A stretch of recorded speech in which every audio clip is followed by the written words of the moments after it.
This whole thing has gone way too far. I understand I brought it to the internet. I don't know if it's because I didn't know how to get over those feelings of how I was treated and how mistreated I felt.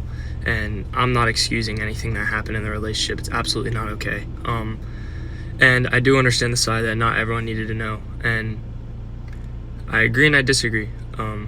Because I was painted as the bad guy, and I think that bothered me a lot, that I was painted as the one who was the problem when I know what happened in that relationship, and it wasn't okay. It wasn't okay at all.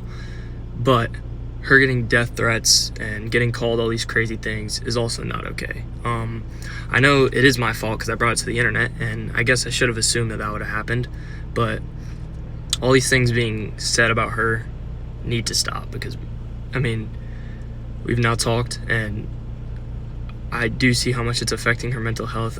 As much as it hurt me how I was treated, I don't want her to have any mental issues, so that's got to stop. And 100% is on me that she's getting these threats, but at the same time, I want y'all to understand, if the roles were reversed and a girl came out and said those things about me, there would be no side of the story from me, because I would have to be done. I would have to quit all this. It'd all go away. That's the sad reality of it.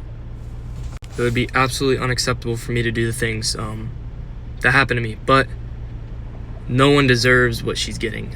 Death threats and all these things. No one deserves that, so that needs to stop. Like, I beg you, please stop. You never know.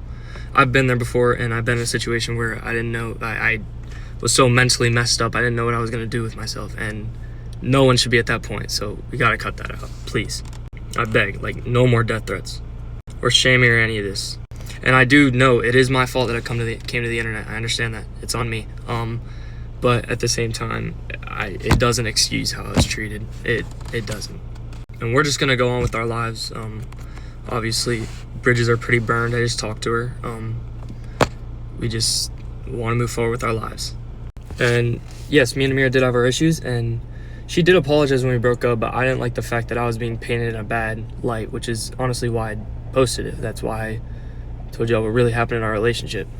And she has apologized again. I can definitely do a better job of forgiving, simply, but at the same time, I just know if it was me and the roles were reversed, there would be no one on my side. I wouldn't know what to do. I would just stop posting. I'd go off because you can't do certain things. But yeah, that's the end of it. Please stop sending death threats. Death threats are never okay. It would never be funny if someone actually did something to themselves, so that's got to be done.